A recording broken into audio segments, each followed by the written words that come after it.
Hello, everyone, and welcome to Adobe Live. My name is Anna McNaught, and I will be your host today. And today I am joined by Ryan Selvy. Welcome, Ryan. It's so nice to have you here. I am a huge fan of your work. Oh, thank you so much. I appreciate it. I'm really excited to be on here. I've been live streaming user side for a long time now, and this is my Adobe Live guest debut. So Yes, it's so great to have you here. Many of you in the chat may know Ryan from some of his live streams, and it seems like some of you do. We have some very warm welcomes for you, Ryan. And with that warm welcome to you, we will warm welcome everyone into the chat. Hello, nice to see you all here. We got Bruce, Caroline, Voodoo, Val, Wade, Katrina. Nice to have you all here with us today. And thank you so much for tuning in. So Ryan, before I have you dive into a little intro about yourself, just want to do a few housekeeping things here. For any of you that missed the previous stream, you can view the replay on Behance and YouTube, and check out Weekend Creative as they retouch photos and create GIFs for social. I love Weekend Creative. They're both two of my good friends. We bonded over an Adobe live stream a few years ago, so be sure to go check that out. And don't miss the first week of Illustrator Creative Challenge with Julia Vaca every weekday at 11:30 a.m. Pacific time, right before this stream. Tune in and challenge yourself to create a new project each day. All right, so Ryan, I would love to hear a little bit more about you and have you introduce yourself to everyone. Yeah, thank you. So my name is Ryan Selvy. I'm a motion graphic designer. I'm traditionally trained in illustration and graphic design, and then I got into motion graphics in like the last 10 years.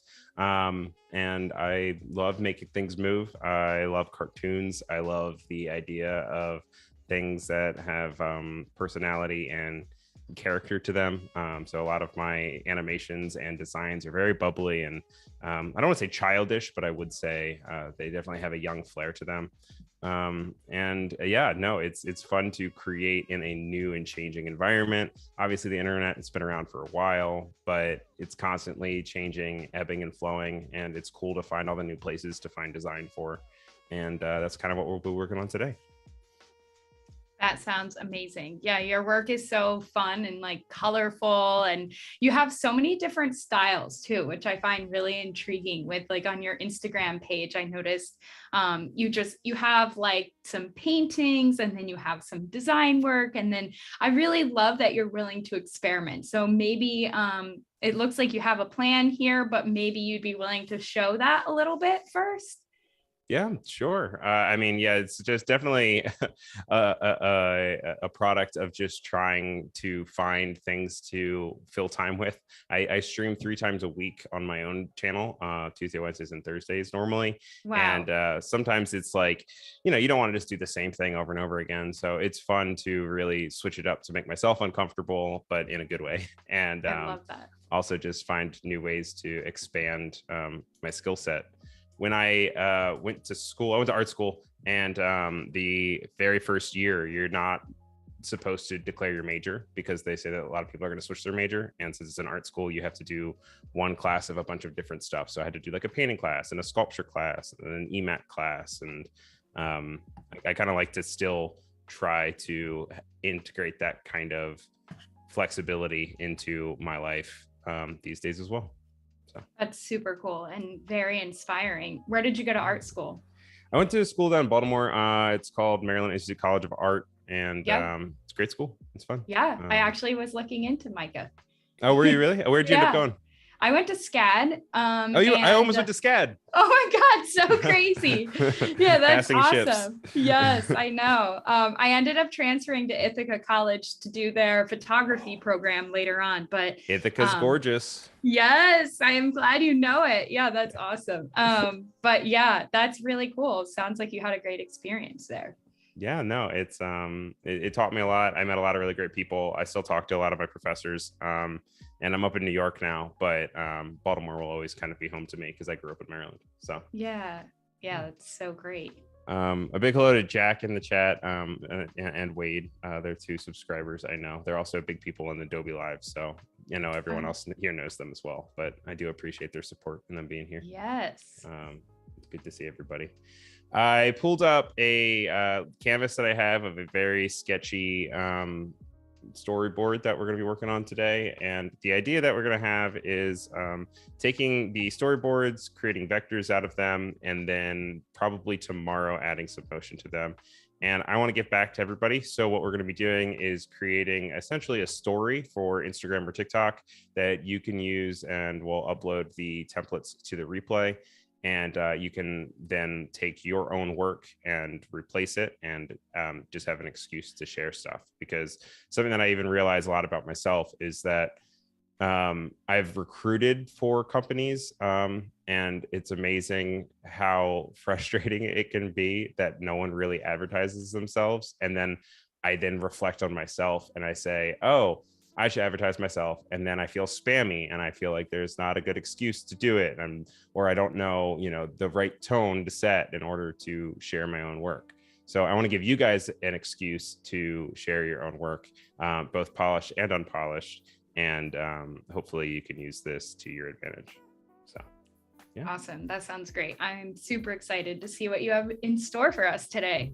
Well, thank you. So I have a few boards here. We have a hello with a wave, which will then transition into a user icon. So this will be replaceable, and the hand kind of scales down next to it. Then the hello will move over to the side. I want to give space for a name, however you identify as an artist, and then pronouns on the bottom. And then from there, kind of revealing a little curtain with a little pull string. It says, here's something polished I made, and have a hand pull down and bring open the curtain to reveal a campy little art frame, and then have a placeholder for this. And then also still keeping love for the idea of something unfinished and having a little bit of like a Moleskine kind of vibe. That will then flip through and open to a page to show something unfinished. And finally, the most important, which is something that I definitely found in recruiting and just finding to talk to people online, is making sure that you have a place where I can contact you or find you. So follow me on everywhere else, followed by I'm available for blank work, whether that's freelance or full-time, or you're not available, and then contact me via blank. Because I cannot stress it enough. There are so many really talented artists that I wanted to contact for different opportunities, and I was unable to find anywhere how to contact them. So I always want to encourage people to put your contact information somewhere. Yes. Oh, I love this so much. I'm really, really excited for this. Like, what a great idea. Well, thank you so much. I appreciate that. Hopefully we can find something cool, and maybe you can use it on your own channels as well. I absolutely am going to. So I just went in and I drew this on my tablet into Photoshop, and I just did it, just to kind of get an idea for it. We're not married to the shapes themselves, but I do like to normally just go in and grab a little screenshot, hop over to Illustrator, and keep somewhat of a same aspect ratio, just because I want to keep in mind that even though we can move the contents around the screen, we could still kind of keep in mind that it's going to be on a vertical landscape. So yeah, I guess with that, I'll just kind of start vectoring things up a little bit. But Anna, do you want to share anything about your own work? Like what you said you got into photography, right? Sure, yeah. No one's ever asked me that before on a stream as the host, so thanks. Well, I mean, you don't have to. I don't want to also put you on the spot. No, I'd be happy to. Yeah, so I, most of you may know me on here, but I do Photoshop work, and started in photography and graphic design, and decided that I wanted to find a way to combine my two passions together. And I've always been kind of into art and drawing and like very surreal fantasy type worlds with lots of bright colors. So I started playing around in Photoshop and using it for more than just my work that I did in a corporate environment, and created these surreal composites. And then that kind of became my known style with pinks and purples and blues. And ultimately it allowed me to quit my job and pursue a life of freelance and exploring and doing my art and doing what I love full time. So that's kind of like my very condensed story. You'll love to hear it though. I mean, that's the dream, right? Is to kind of be passionate about something and then be able to quit your job and pursue it on your own, right? Yes, absolutely. And it was like a dream come true. And every day I'm just, as much as there's ups and downs and struggles in being a freelancer and waking up wondering, am I good enough? Am I going to even like have success with this project or whatever I'm working on? Like, I really am so grateful for being able to do this. And also that constant fear of being like, is all the work going to dry up at the same time? And everyone's going to figure out that I have no idea what I'm doing, which isn't true, but you know, your brain plays tricks on you. Exactly. I mean, before the pandemic and then during all of 2020, I was kind of in a dry spell and didn't create anything new. I made one piece the entire year. And I look back on, I have no idea. It was just really bad. And I looked back over some of my journals. I journal all the time, and I was writing about it. And I was so upset and so frustrated by this. And rather than just like, okay, I need to take a break and I need to kind of reevaluate where I'm at in my art life and play and explore, I just like forced it so hard. And it just wasn't happening all year until finally I let go, and then it came back. I mean, that's also part of it, though. You got to be kind to yourself. It was a very challenging year. Absolutely. It affected us all in different ways. And, you know, I've made some of my best work and some of my worst work in lockdown. So, you know, it's different for everyone. Yes. I do see here that Laura is saying that this is an interesting workspace. So I guess I could probably talk about that real quick. Yes, Val just asked about that too. I don't regularly mess with my workspaces until as of late, because I've realized that I should maybe have a little bit more regularity in my life. So I would just kind of have things scattered across two screens and get a little crazy. But right up here on the top left is Overlord, which is a wonderful plugin that helps you bring things in between After Effects and Illustrator that I use all the time. So I like to always know where this is. I also feel like I use Align and Pathfinder equally, and by default they are windowed together, but normally I'm hopping between them so much and so quickly that I just like now have a space over to the left that has in the same way that when I'm going to access tools, I kind of also view these as an extension of tools. And then just having space for my layers as well. With streaming and what have you, a lot of times I have myself on the bottom right.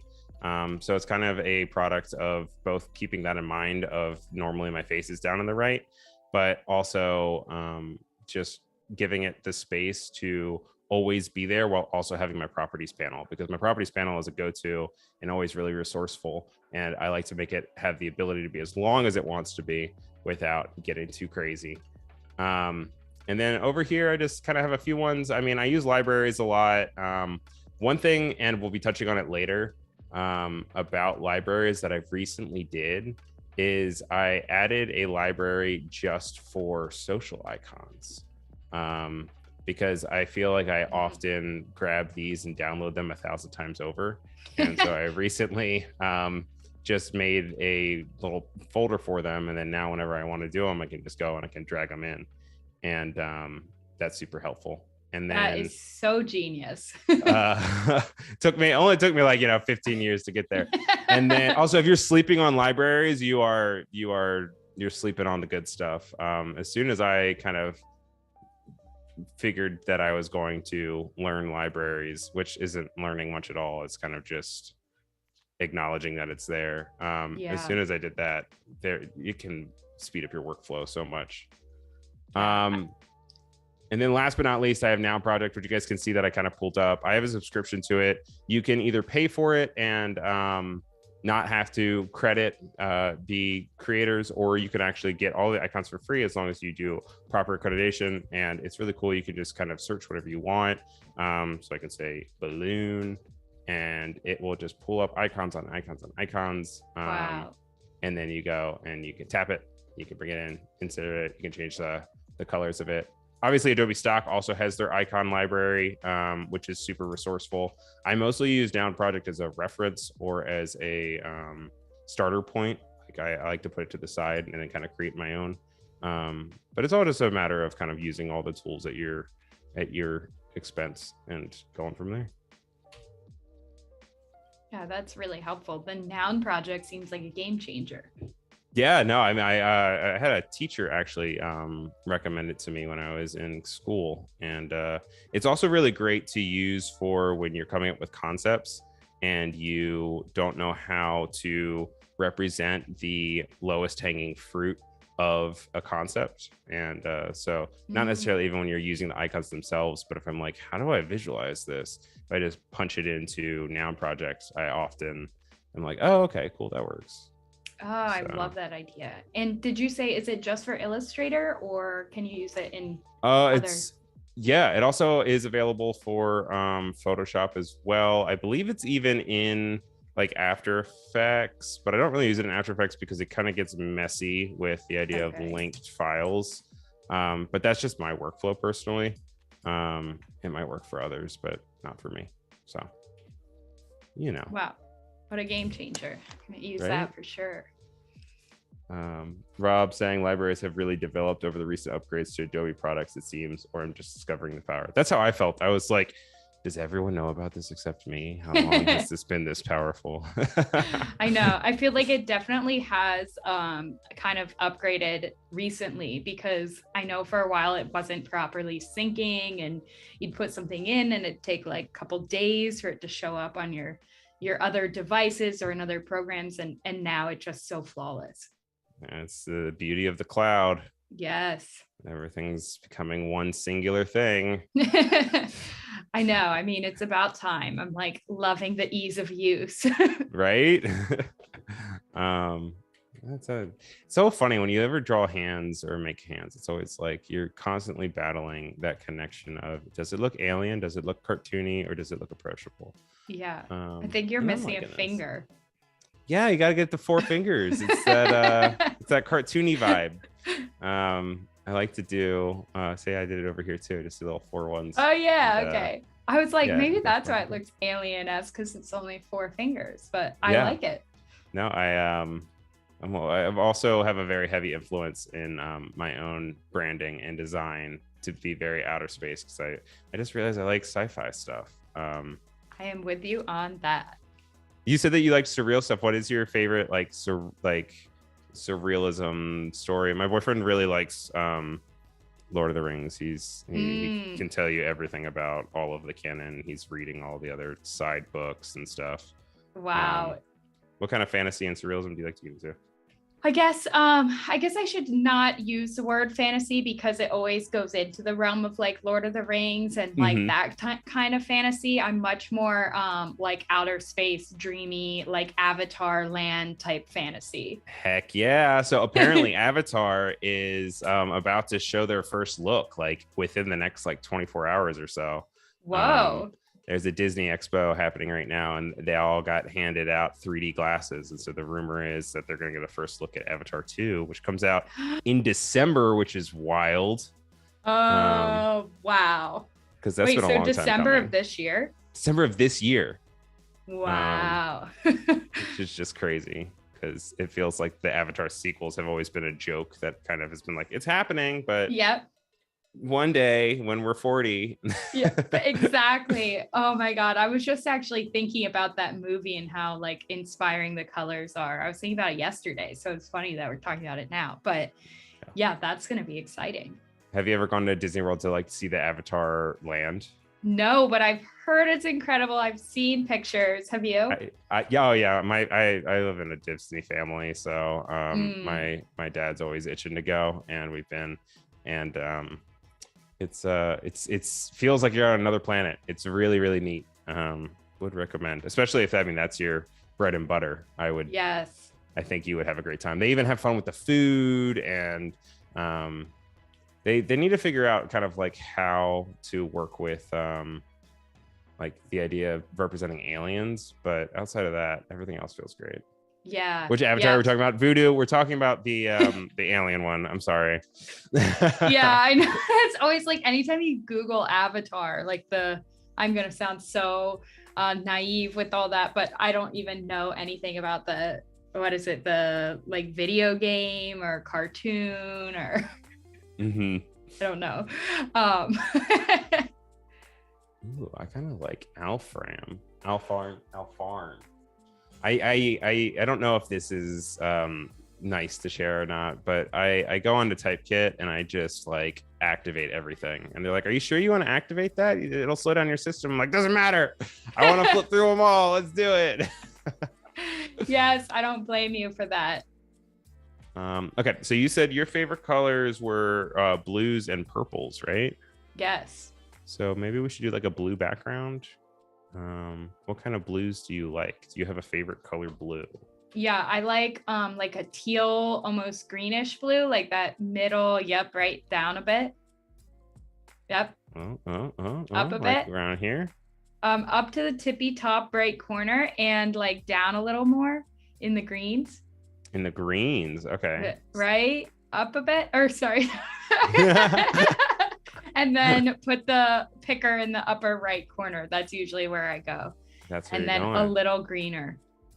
Oh, I like that. Have you heard of the game Hues and Cues? No. Oh, I've been obsessed with it lately. It's a board game, and it is just a grid of colors. And what you have to do is you have to give out a one-word clue, and then everyone goes and they put down the guess that they have for that color. And then once you get around the table, you then kind of revisit it, and you get to give 2 words as a clue, and everyone then puts down another picker to say this is where they think it is. And then at the end of it, you put down the identifier as to where the actual color is, and whoever is closest gets points. And then, you know, as the guess giver, you also get points for when people are actually close to the color that you were going for. And it's a very fun game for artists and non-artists. And then also it's just like a really good conversation game. So, that sounds incredible. I'm definitely going to check that out. I just put a note to look it up after the stream. That sounds so cool. It's very, very fun. And yeah, I was worried that it would maybe be too specific to artists, but I've played it with many different walks of life at this point, and everyone seems to be happy with it. Also, I hope I'm not talking about too many intellectual properties on this right now. I'm not sure how that is. I'm like dropping them left and right. I speak of all on my own accord, not on Adobe's dime. You know, they're all my recommendations, not Adobe. I know. I didn't even think of that. I think you're fine. Adobe's like, apparently we have a partnership with Disney World now. I'm like, no, sorry. I'm getting too caught up in this hand though. I need to chill with the hand. That's fine. Ooh, I kind of like the blue in between, but it might be a little too difficult. Maybe as you're going along, for anyone that's a little newer to Illustrator, you can talk about some of the tools you're using too. Heck yes. Okay, so I feel like, yeah, one of my favorite ones that I recently have done, and I did it back here when we were being chatty Cathy's, was you can make a square. And I forget who taught me this. I think somebody on user live streaming did. But if you hold down the shift button, and Anna Davis Court taught me what it's called, but the key to the left of the one, it looks like a squiggle, you know, it's this icon, these guys. So if you hold shift and then you hold that key, it opens up this tool that helps you bend paths, and it makes it really easy to kind of move things around it and automatically do the math for you. So a lot of times if I want to make like a bubble, I will make a square. I'll switch up some of these edges to make them a little bit more bubbly. And then after I do that, I will then go to the full selection and then press the A tool to get to the direct selection tool, which will reveal the corners. And then you can bring the corners in and out. And just like anything else in Adobe Illustrator, like there's 1,000 ways to do the same thing.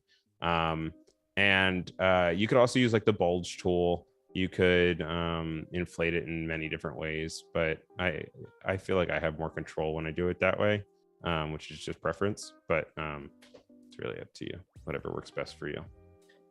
That's really helpful.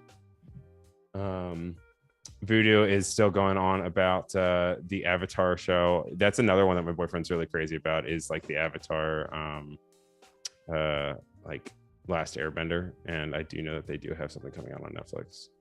Have you ever made anything for like a concept for a TV show or anything before? Like Um, sci-fi related? I don't think I have actually. I mean, one of my like clients was NASA, which was like really, really awesome. Yeah. That's the dream of dreams there. I know. I say clients because it wasn't like I didn't get paid for it, but I did get to work with them and create stuff and go to JPL, and I met Bill Nye, and that was like the ultimate like science dreams all coming true, science and space. And I was there for their Mars landing. So it was just all around an epic day. But that's inspirational. Yeah. Also, Voodoo, I was not shaming you. I was just commenting on the fact that you share that with Aaron a lot. Just getting excited about it. All right, so I have Alfarn, and so this is gonna be, we're gonna replicate this. I like to just, when we go tomorrow to animate things, what we'll end up doing is, like, right now layer 2 has both the hello and the hand. In reality, that's not how it's going to go down. We'll actually go in and this will be its own layer, but for organizational purposes, right now, as just some storyboarding, I'm going to go ahead and make them all different layers that we'll then come back into later. But we'll go in, we'll copy this just for our own reference. Also save your work, guys, because I have not saved yet, and we've been working 30 minutes. Save to the cloud, save to your desktop, back up your desktop, everything here and there. So when you said you're going to be providing these files, you're going to provide the Illustrator file and then the After Effects file, like all finished, ready for animation. You know it. Cool. And hopefully people can go in. I'm gonna, give up free rights to it or whatever, so you can change it, color. I mean, I just don't sell it, but outside of that, go ham. Awesome. Who says it's all right, Ryan? I would never in a million years think you were shaming me about being a nerd, pot, meat, kettle, and all that. Oh, get out. Don't insult me now. Or compliment me. One of the two. Who knows? No, it's a great group of people here, especially on the Adobe Live regulars. Just seeing people in chat. It's always like, COVID made it so I was very isolated. I had roommates, but even then, you can only get so much of your roommates. And finding the community on Behance and Adobe Live was a literal lifesaver. So yeah, I know. It's amazing how everyone's like one big family. Everyone starts to know each other really well. And I'm sure with you doing your own live stream, so you stream on Behance, right? Yep. Okay. Yep. Yeah. So then everyone. Yeah, and I mean, I've gotten to know a lot of people, and it's really the thing that I always tell people who are getting into the live streaming community is that I'm always really inspired at the idea of how wide the span of. Ooh, that's kind of cool. This doesn't match what we did earlier, but now I'm kind of excited about it. I'm really inspired by the idea of how wide the skill set is. You have people who are trying to get into art, and you have people that have worked on major motion pictures and have Oscars. And not that movies are the only thing, but I'm just like that kind of just goes to show me how wide this span is, and how welcoming everyone is. I haven't really seen that anywhere else on the internet. Is just, you'll have people talking, age 65 talking to a 19-year-old and giving advice, and there's no judgment and there's nothing there. It's just excitement about art. And yeah, it's just, I love it. It's great. Yeah, such a good community, all walks of life, and it's really fun to see different levels here and people kind of learning at different stages, and from just starting out to, as you said, like Oscar level, or having tons and tons of clients working on huge projects. Like, it's really cool because we can all learn something from each other no matter what. Absolutely. So yeah, check it out. If this is your first time, check it out. If you're on YouTube, get off of YouTube, come over here. Yes. Very good point and reminder. If you're watching this on YouTube, come join us on Behance, and you can join in on the chat and ask Ryan any questions. or talk to us about Avatar, whatever you want. Yeah, whichever one makes you more comfortable. If you have questions about Avatar, I cannot answer a lot because I saw it in IMAX and I could not tell you like anything about that movie. It's one of the biggest grossing films in film history, and I can't tell you the name of all the characters. So Me either. I haven't seen it in a while. Yeah. Do you have a favorite space movie though then? Oh, that's a good question. Put you on the spot. I know. Oh man, to be perfectly honest, I'm just like not a big movie person, which I know like everyone busts on me for. And no, movies are not for everyone. I'm not a big book person, and that really upsets people. Oh yeah, see, I'm more of a book person sometimes. I like TV shows, but I'm not a huge movie person. But yeah, books. Yeah. I don't know. No, I feel that. Are you a big movie person? I thought I was a big movie person, and then I lived with movie people, and then I was like, oh, I guess I'm not a movie person. Yep, I know. My husband's a huge movie person, and so that's why I am not a big movie person. Right. So I feel what you're saying there. It says, any dream projects or jobs you want to do but haven't found the time for yet? I have done a lot of really cool stuff in these last like 2-3 years that I wasn't expecting to do. I definitely want to get more into broadcast. I do the broadcast, mom and pop style with live streams, and I've done a little bit of bigger clients, but I would really like to just, if you watch, I don't really watch football, but then I'll like watch, Super Bowl or something, and I'll see the animations that happen on screen for it, and I'm like, oh man, I could make some cool stuff for random player walking on the field. That would be really cool. But it's one of many things. If I can just make things move, I'm happy. I want to get to the iRobot kind of vibe of the world where everything moves everywhere. Yes. Yeah. So you'll see that I when I made that stroke, by the way, I click in 2 places. All I do is I hold down Alt, and that helps me transform the handles, so then I can then bend them to the way that I want. Some people are a lot better or prefer to go and start, and they build out their shapes like that. But for whatever reason, I've always started very modular and angular, and then I go back and I like to change my anchor points from there. So. Also, another really cool tool that I've been using a lot lately is this this width tool. When you go in, and so everything is obviously uniform, but then you can go in and you can make some of the stroke thicker than others, and it still remains the same. Wow. Which is really cool. I don't know if we'll use that in this project, but that's really cool. You can normally make it prettier than that. This looks like a tapeworm or something, but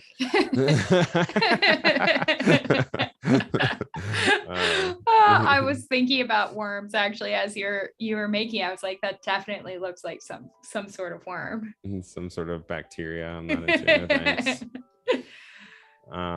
Let's make this curtain. So one of my subscription on Behance, because you can have a subscription on Behance now, is when I live stream, I do these streamer greetings. So when Jack comes in, I have a bunch of donuts fall from the sky. But one of them is for Randall, and he has this curtain that opens, and that's kind of what's inspiring this one, if you guys have ever seen that before. But the interesting thing about vector curtains is that they don't really work in the same way that you would, if you had a 3D object. And Illustrator has some cool new 3D features, but I have not really positioned this project to have a 3D element to it. So we're going to try to make some 2D curtains, but we're going to have to split them up in a unique way. So this will be kind of a cool exploration of that. Cool. But I was trying to look up a reference of Princess Diana.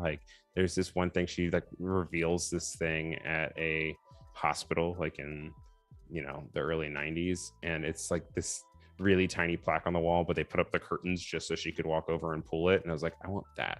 That is what I want on my story.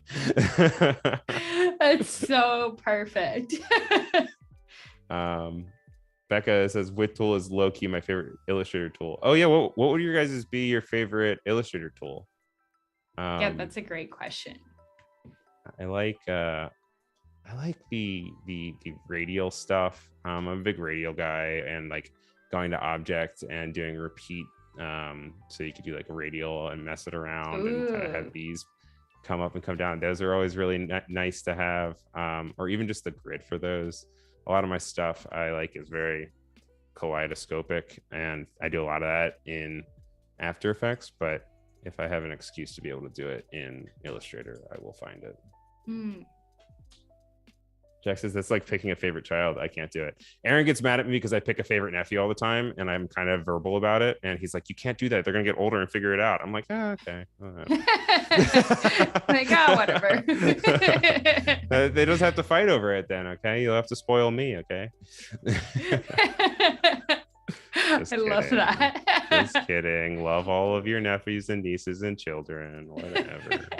Love them all the same. Oh, boring. Have to start some drama. I know. I need to pull some of the same colors though from here. Now, I'm assuming you don't spend too much time in Illustrator, right? Because you're mostly probably in like Lightroom and Photoshop, right? Yeah. To be honest, it's one of the programs that I don't know that well. Even working as a graphic designer for a couple of years, like most of what I did was in InDesign, because we were doing a lot of like book and flyer and pamphlet type things. No, I feel that. I was on the newspaper in high school, and that's why I know InDesign. I had to do a few InDesign projects, but the majority of my knowledge is from high school newspaper design. Which I now, charge clients for, creating content, but it's just funny. Yeah, big it's advocate funny for those programs. Yeah, I feel like in high school we did a lot with Photoshop, which was why I kind of picked up an interest in it early on, and a little with InDesign. I remember like we recreated a magazine article or something, that same sort of thing, but we never used Illustrator or anything else. I don't know why.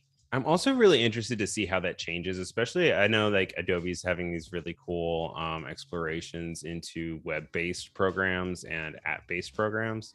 And I'm really interested to see over the coming years kind of how that education shifts, both in like a high school setting and in like a less professional younger setting.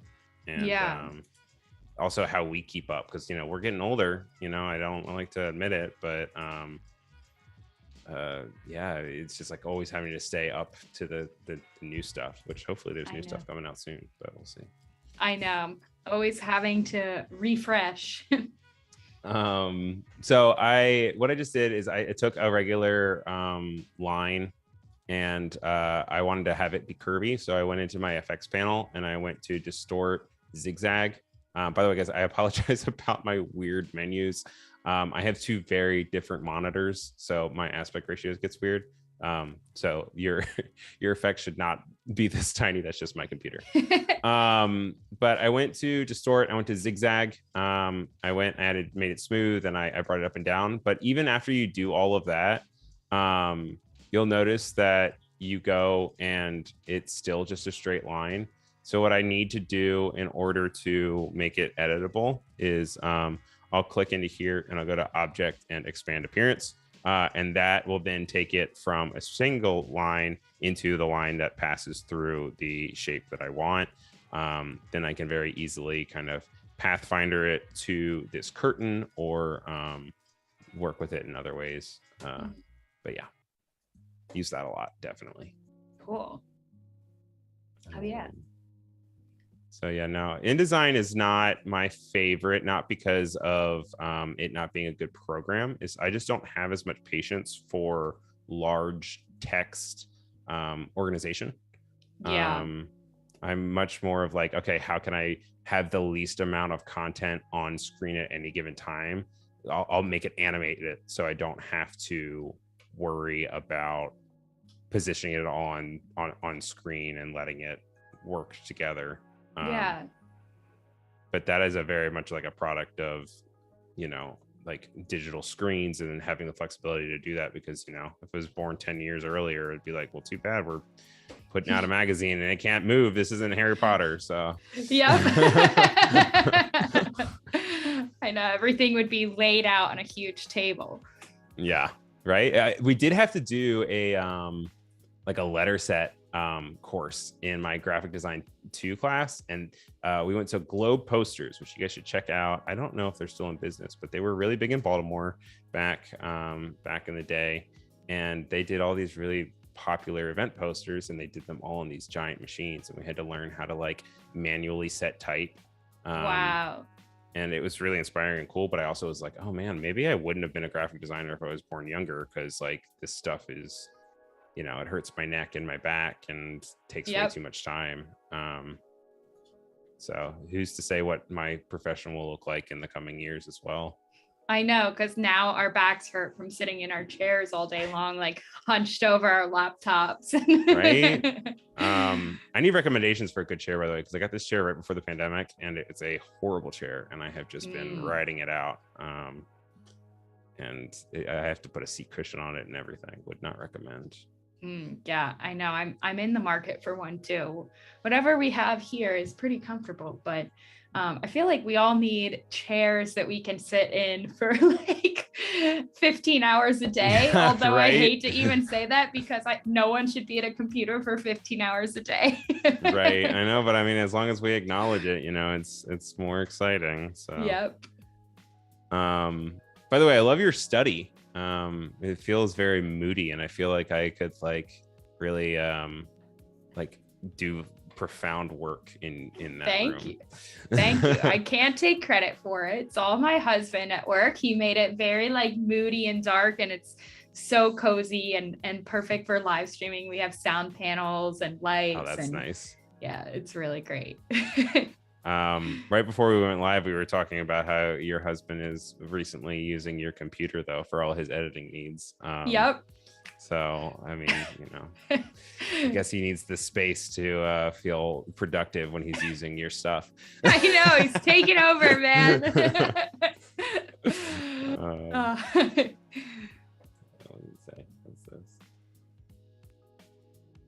Becca asked, does Ryan know about Control D for duplicating those? Oh, you're right. You know, see, that's the funny thing also about live streaming. Sometimes I'll do something and someone's like, why did you just spend 10 minutes on that? You can press Control J WP and it does everything for you. I'm like, I knew that. I just was testing you to see if you knew what was going on. Exactly. I know, that's the best way to put it. I want to see if you catch it. The thing that I mostly use Control D for, I haven't really thought to do it like that, is when you go in and if I'm like making a clock or something, what I have in the past, I've really used it for the radial tool, because you can go and so like, let's say you create a circle here and I want to make it go 45 degrees. I'll press Control Y to get into this mode, by the way. And I'll press the R tool, I'll press Alt, and I'll click in the middle to the center. That has this pop up with the angle, and let's say I'll say -45. I'll press copy. And then that's when I'll normally hit Control D, and it'll just continue its way around, which is really helpful. But I guess to that note though, and I guess just for the sake of, you know, learning things as we go, is like, what would you do? You would copy it like this, and then what would I just press Control D again with that? See, that's why I stream. I stream just to learn things from the chat, honestly. Becca, you're not awesome. Shaming. You're not shaming me, not at all. Oh my gosh, please, no. I would let you know if you're shaming me. I'd shame you. Just kidding. That was so amazing to see. Just okay, so this is a small curtain. You know what? I kind of want to make a small outline of it so it matches our hands. So let's do let's go to Object, Path, Offset Path, and that will push it on the outside in a way that's different from stroke. And I'll give it like an offset of like 8, and then we have a new like separated shape, and then I'll add white to that, and then that'll kind of match our flavor of what we have going on. Rudy says that gasp. Yeah, I know, it's so good. It's so good. Jack sees me do it the most. I think Jack by far is the one that always comes in and is like, what are you doing? And I'm like, I don't know. I'm sorry, I don't know how to do everything like you, Jack. Jack is one of the most talented people that I know. She can like 3D print stuff. She just like randomly picks up new hobbies all the time. So if you guys have a chance to check out her live streams. I think she was in the chat. I don't know if she still is, right? Is that the Jack you're talking about? A moment. Yeah. Jack Watson. Donut Jack. I don't know if I like these straight lines down. Really awesome work, Jack. Stalking you on Behance. Something like this. Sorry, Ryan. I'm just trying to help you. Like I said, I'm not angry. I'm just calling out the fact that you put me in my place. So take it as you will.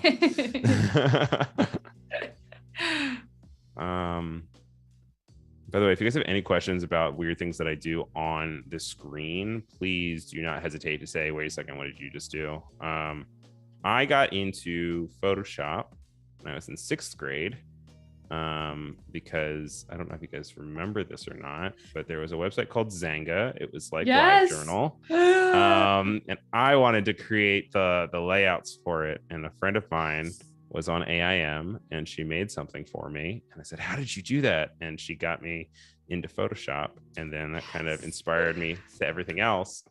But when people are like, why did you get into design? I always kind of point towards Zanga and MySpace, which is, laughable, but also very, it's authentic. It is what it is. Oh, not laughable at all. I 100% am on the same page as you, and ditto to that. I got into kind of my love for like design and web design and stuff because of Zanga too, and like designing my own backgrounds and making things like fall from the sky and oh my some God, campy design, definitely. Like you like change the cursor and you're like, this is awful. I can't read anything.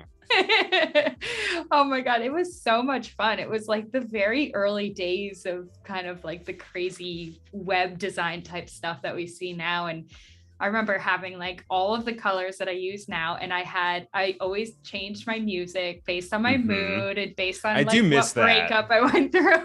Right. Passive aggressive music choices. Yep, exactly. Yeah. Oh my God, that's so cool though that you mentioned that, because it's such a great throwback and such good memories.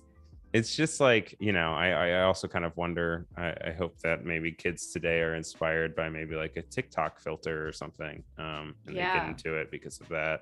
But you never know where inspiration is going to come from. I'm feeling okay about these curtains. I don't know if I'm wild about them, but I feel like we should move on to the frame, just because we're about 45 minutes in. And what might end up happening, I don't know how you feel about this, but I have my storyboard. I want to make sure that tomorrow we animate. So in the event that I don't finish up some of the assets, I might just work on some of the assets tonight. And then when we hop into things tomorrow, we can just hop straight into After Effects. But if you guys would rather have me illustrate on stream, I can do that as well. It's just for the sake of time, I feel like that might be the most beneficial for people. But I think that's great. And then we can do a little review in the morning tomorrow, or not morning when we go live. We'll do a little review of what you worked on off screen. And then if anyone has any questions, we can dive in a little deeper into those particular aspects. 100%. So for these edges, we're going to use one of those tools that I thought was really cool.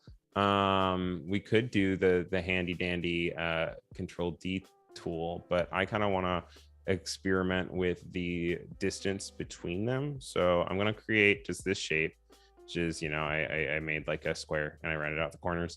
I'm going to go down to Object, Repeat, Grid.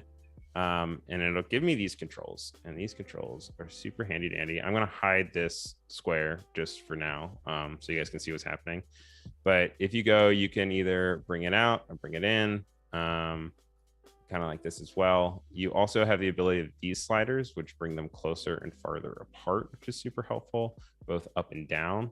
And I want to use this tool specifically to experiment with the edges of a golden frame that you would maybe see. either at a museum or in your grandmother's hallway, which are a wonderful and bizarre crossover. But yeah, so what I can even do is I can just go and I can extend it all the way down here. And then we can then continue to kind of play with how close or far we want them to be. Some like it bumpy, others like it spaced out. I kind of like bumpy. And we'll also hollow out the middle here in a second. Wait, repeat grid is an AI too? What in tarnation? I love Voodoo Val's all caps. Yeah, I'm here for all caps. Wade gets upset with me because I use caps a little too much. And I think Wade's itching to ban me one day for my obnoxiousness, but not yet. He hasn't gotten there yet.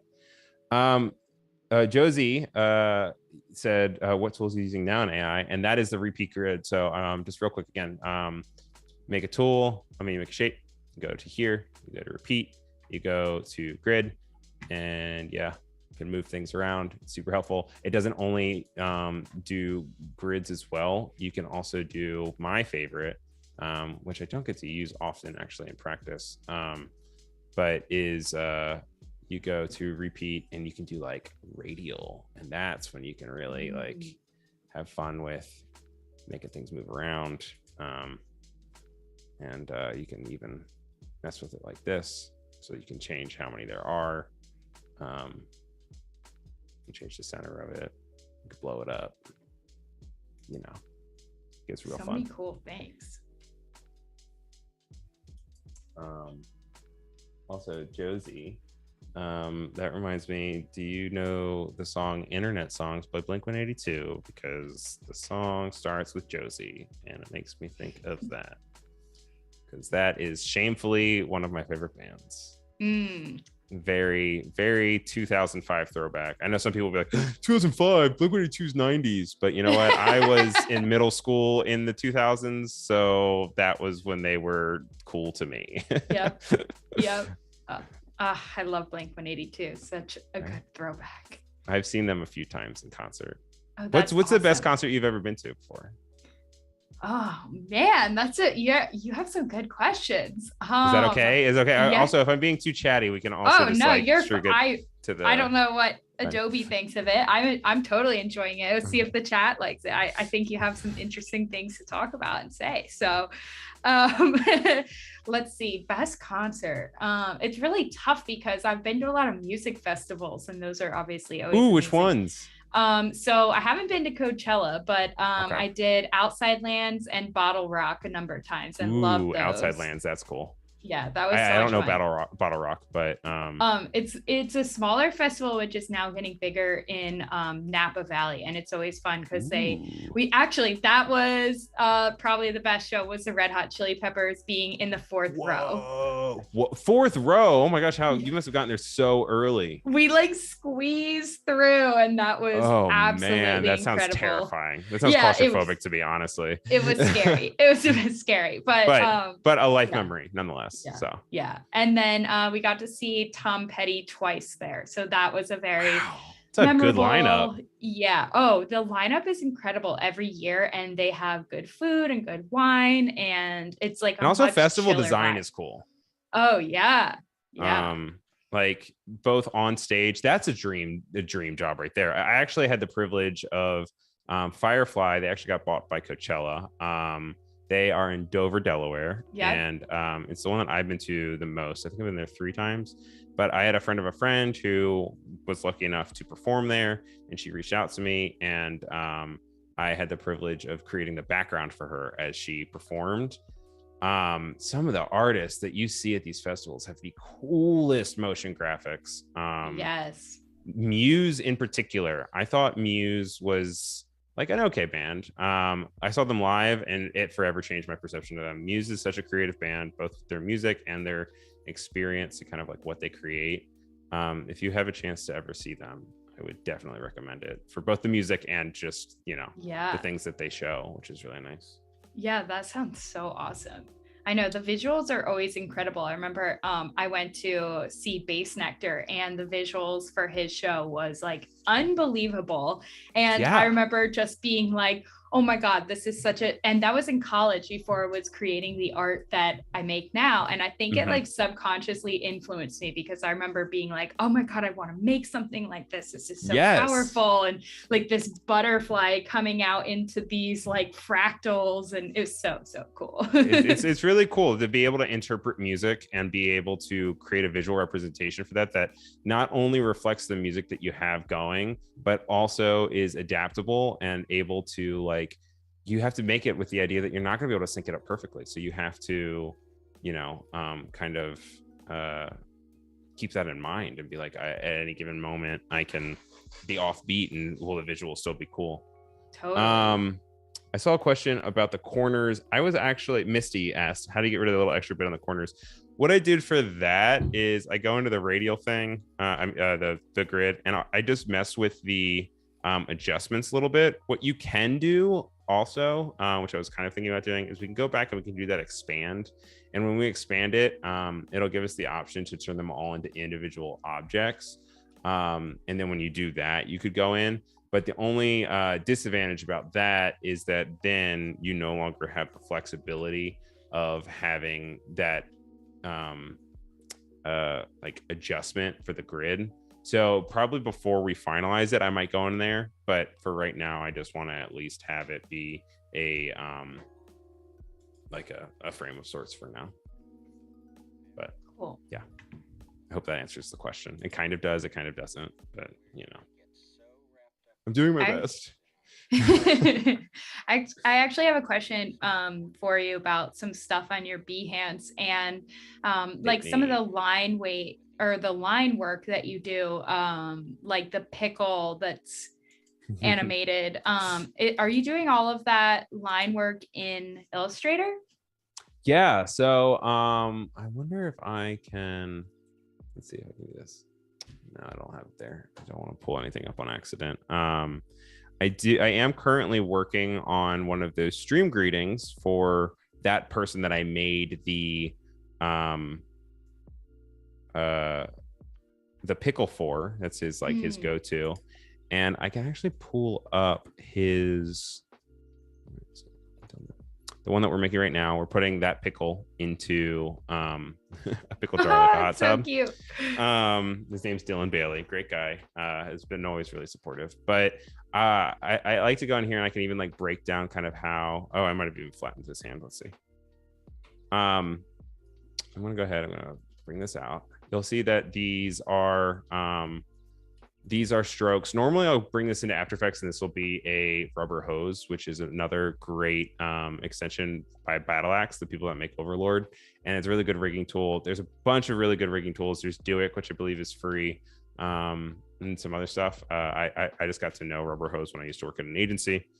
But you'll see with this, I have it grouped. Group it. I have it as background as like a full shape as white, just to kind of fill the space. But over here, you can see I can kind of just explode this and everything is just a combination of shapes. I do that because then I also, when I go into animate, I like to be able to individually affect some stuff and not have to worry about adjusting the entire shape underneath. And when we were talking about the width tool, you can see that I'm using it here also within the hands, because this is all technically 2 points. Oh, yikes. This is all 2.7279 point width, but I went in and I adjusted it with the width tool. And then that's the same thing with here.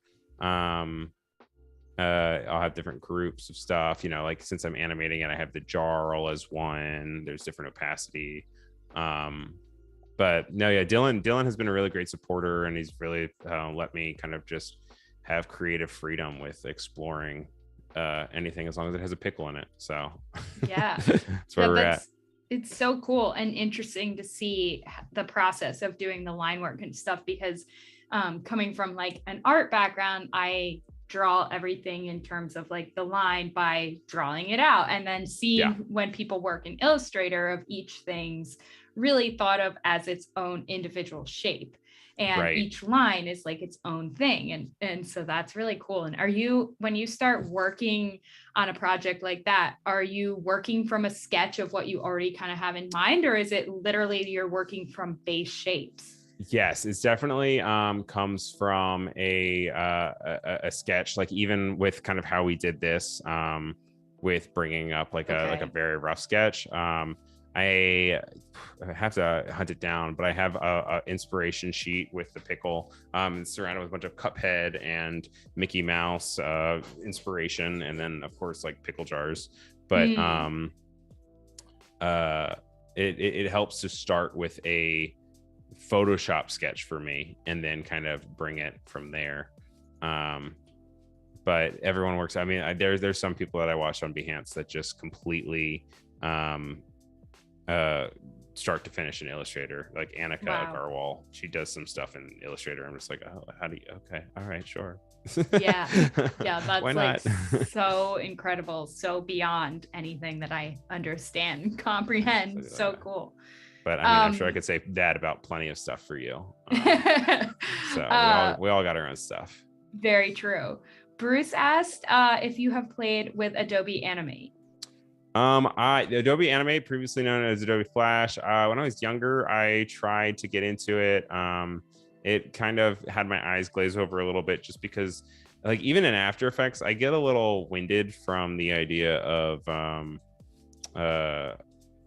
like expressions, or the idea of anything that I have to kind of learn language for.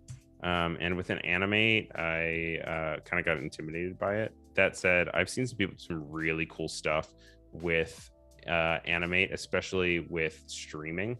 Good friend of mine, Gregor, he's Loading Artist. He does these crazy interactive stream elements that react to his computer, and it's all built within Animate. Also,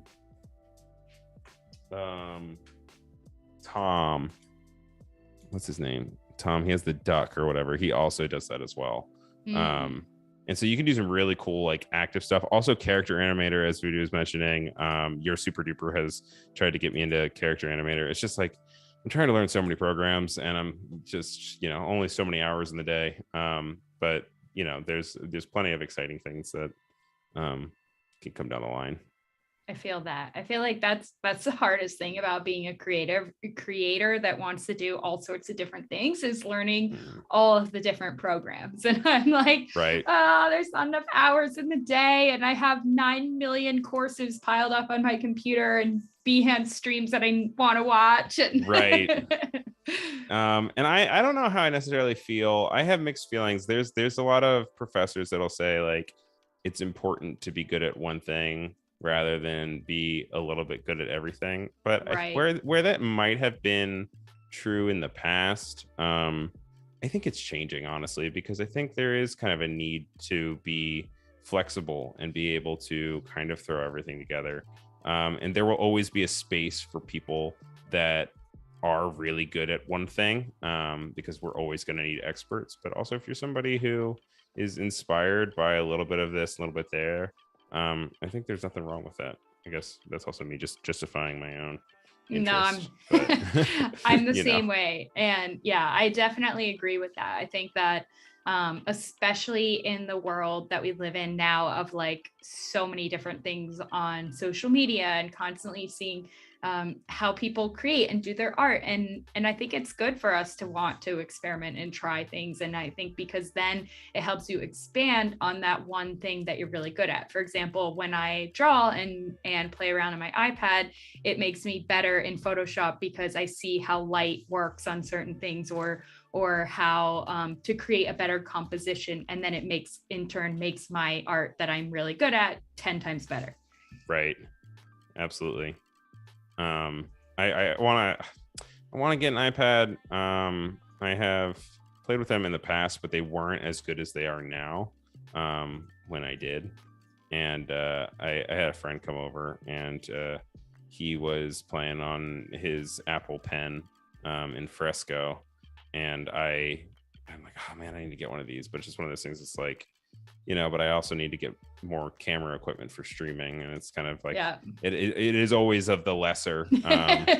And like one day I'll have that extra $2,000 randomly to buy an iPad. But Yep. it's also interesting to see the kid. I keep talking about the kids. I sound so old. I'm like, I'm not even 30 yet.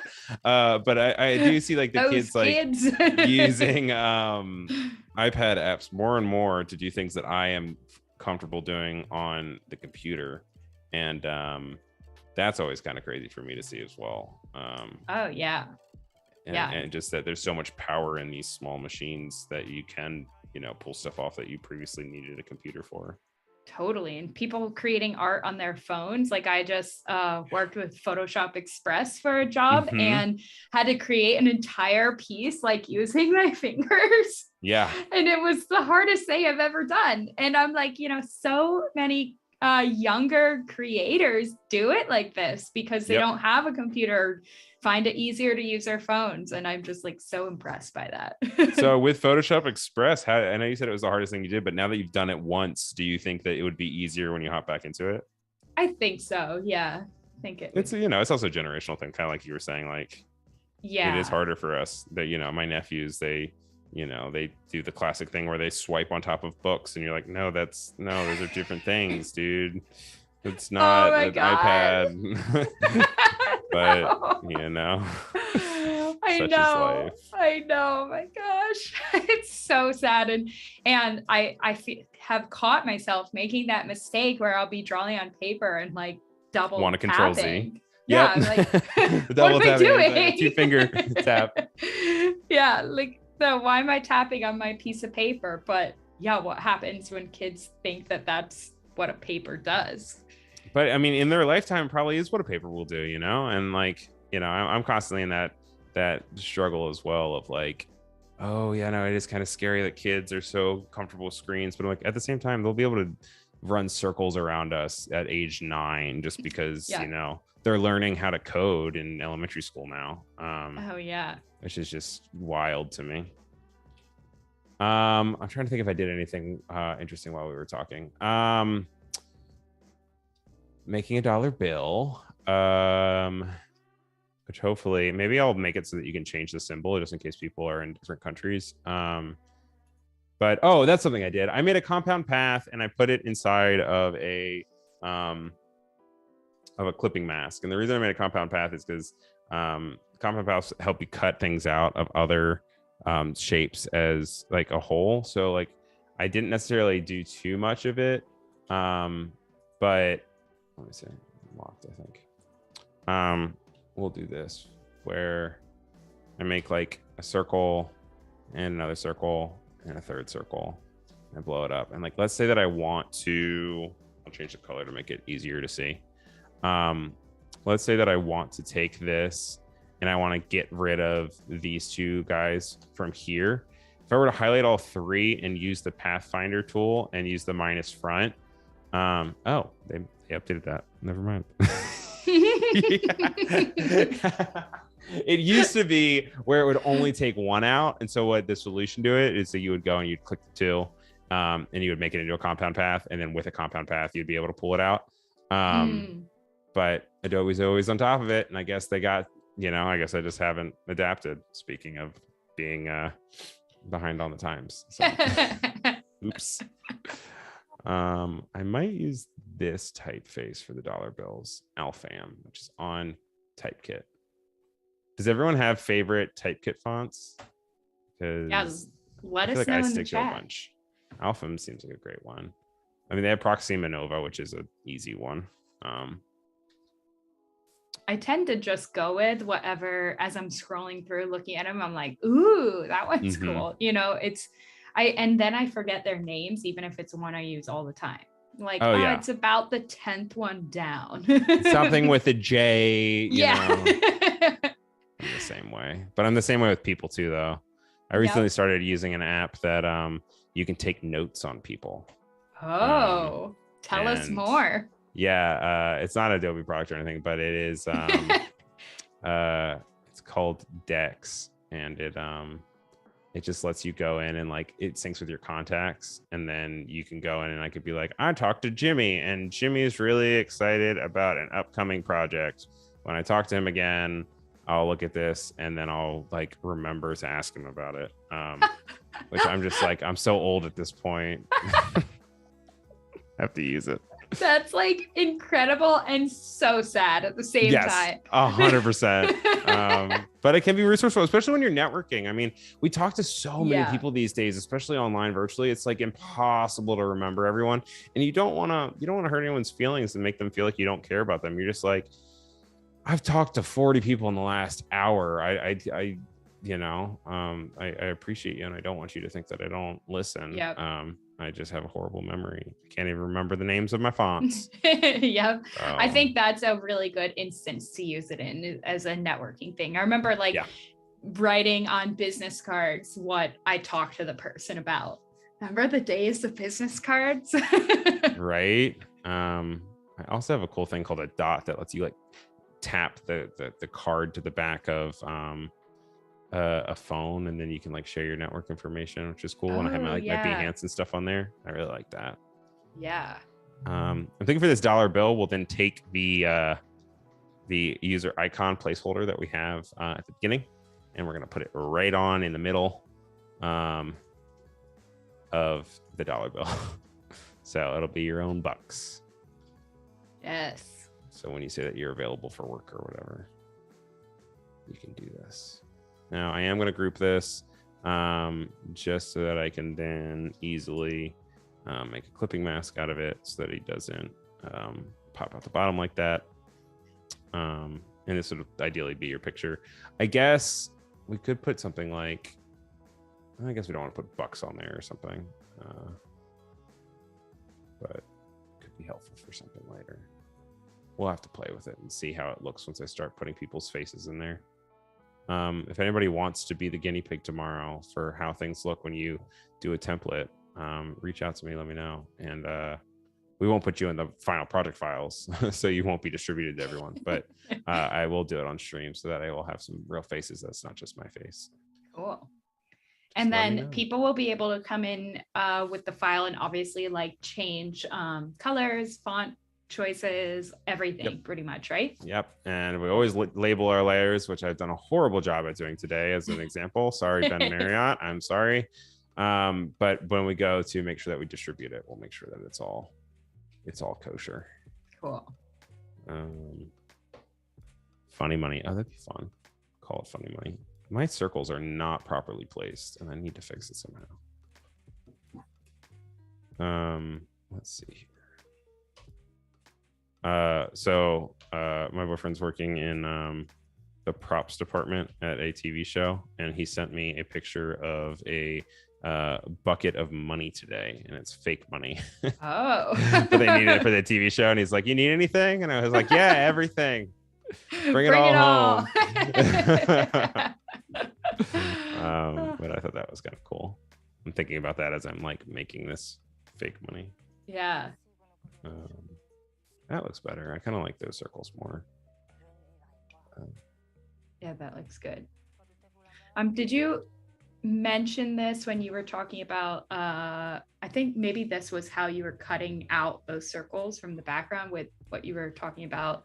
Sorry, I don't know the names of things, but where you showed that example that Adobe updated the cutout tool. Yeah, with the compound path. The compound path. That's it. Is that what you're using there for those circles going off the edge, or is that something that is called a clipping mask? And clipping masks are great because in Illustrator they work the opposite of how they work in Photoshop. So a lot of people get frustrated when they switch between the two and they think they don't know how to use it, when in reality, like, it's just like, no, you just have to switch the layering of it. So in Illustrator, you put the thing on top that you want to have as the constraint.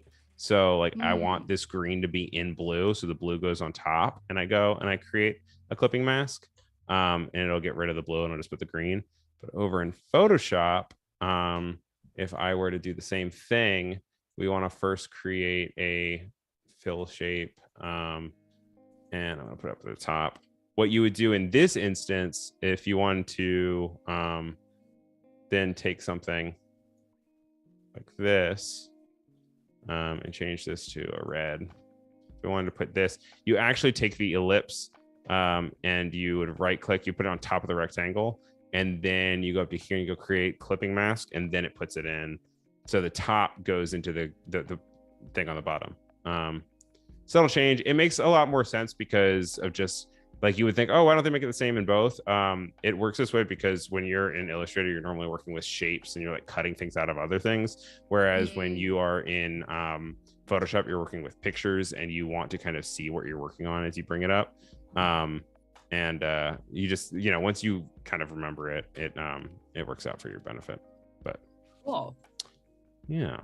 All right. And then we have one more graphic to make. I'm probably going to touch up this dollar bill off screen. But the last thing we need to do is our little Moleskine or unbranded piece of notebook, sketchbook. Yeah, I have to keep it unbranded. Because I don't want to give any favoritism out there. Although Moleskine is my favorite. But they're so overpriced. Please.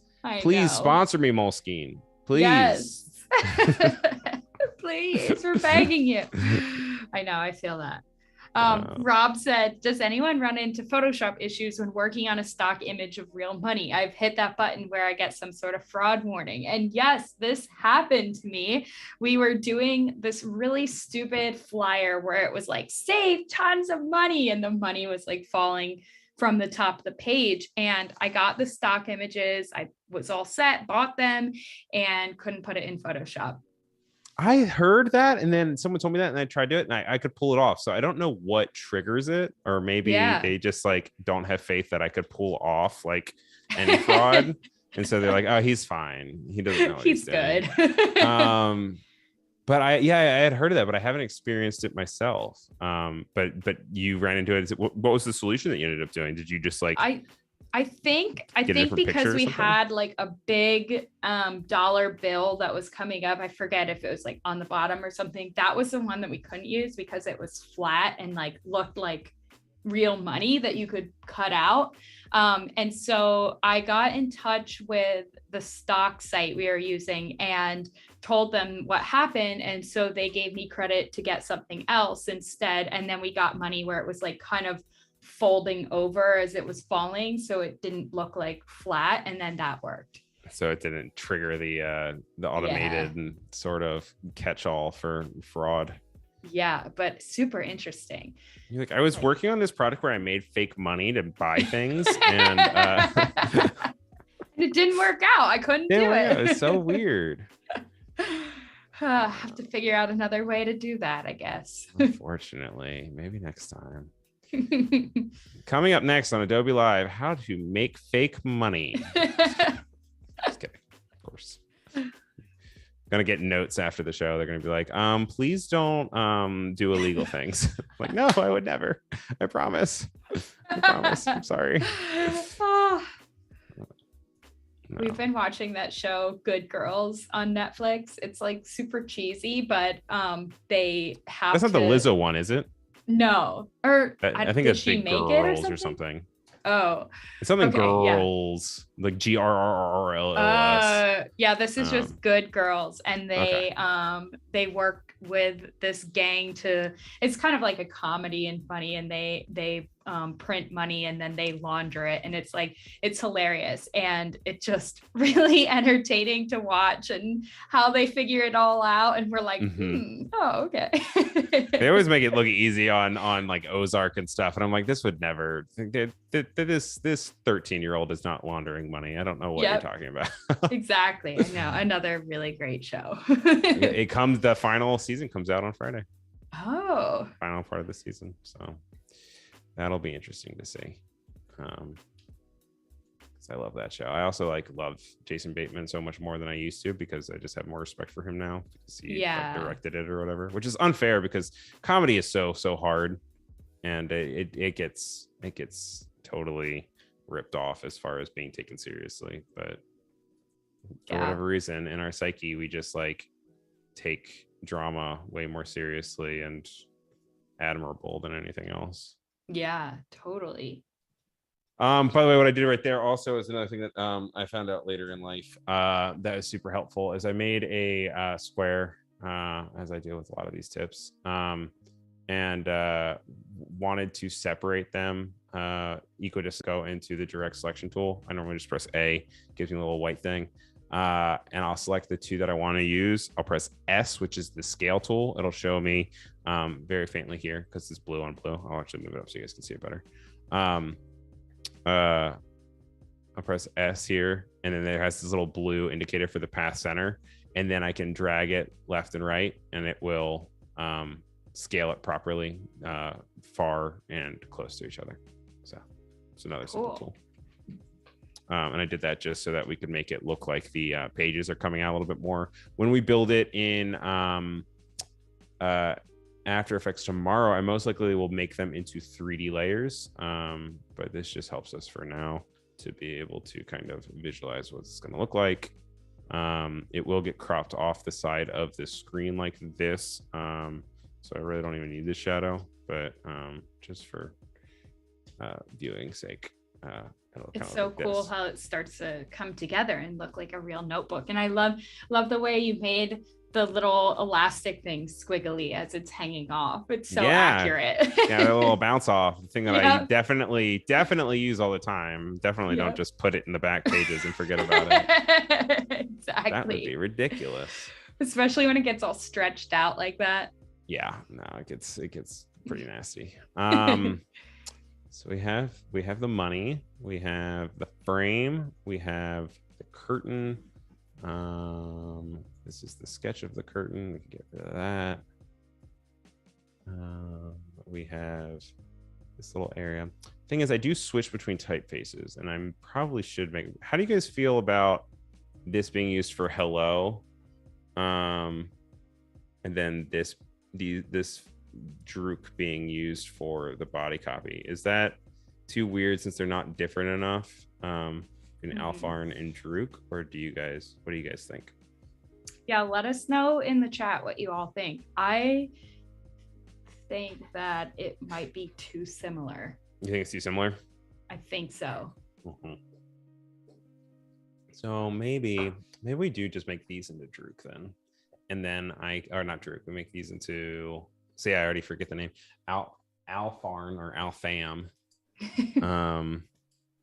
Also, I saw someone mention it to the podcast with Jason Bateman. It's great.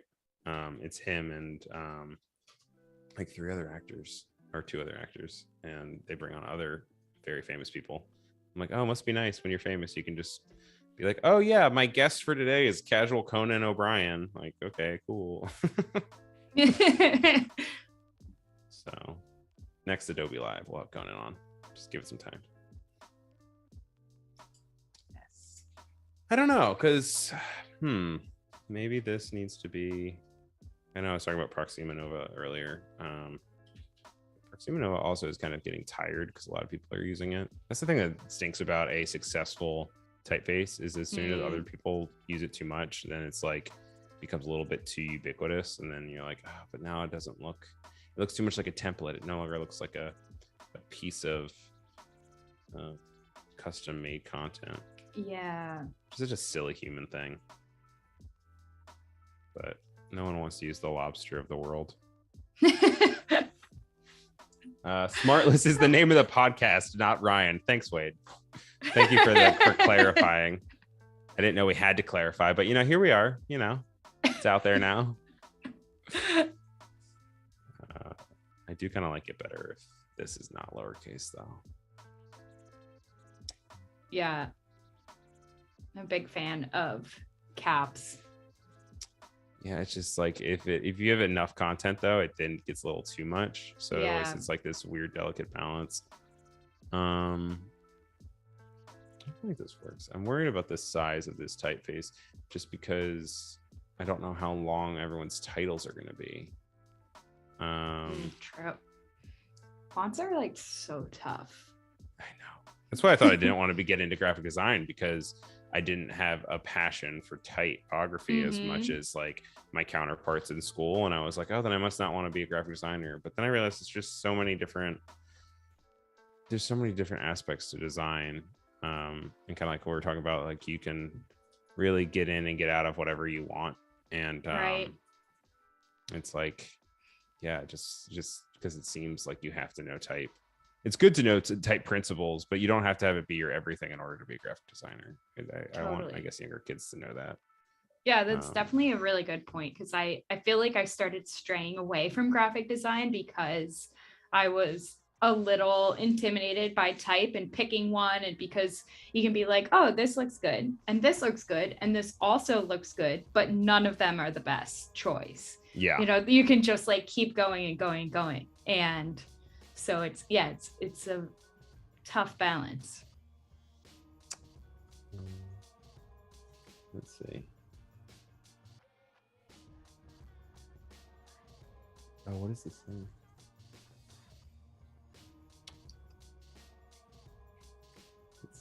Let's see. Cool. What are you looking at? I was just looking at chat, and then I was just reading apparently about how there's different paperweights that are illegal. Oh yeah, I know. That's interesting. Cool. But I was trying to see if anyone said anything about typefaces, but it looks like everyone's just happy with what we got. So I guess we'll keep trucking forward. We could also do something like this where we like segment this off and add a different element of color, some division. I think that might look a little nice. Could even do something where like maybe no, I like how I just look like that. And then it's also important to also remember that there's going to be a little comment section on the bottom here, which we're not going to design, but it's just part of the user interface, that there will always be a little something here. And there will also always be something up here. So whenever you're designing for stories, always just kind of try to keep things out of the very top and the very bottom, because it'll either be shadowed over or it'll be, you know, taken over by some sort of UI element that doesn't make the best case for your thing. So yeah, and there's actually some video apps. I don't know how many different apps do this, but for example, Splice, I use that often to check my final work that I create, because for Reels and TikTok, it shows you a watermark of those areas.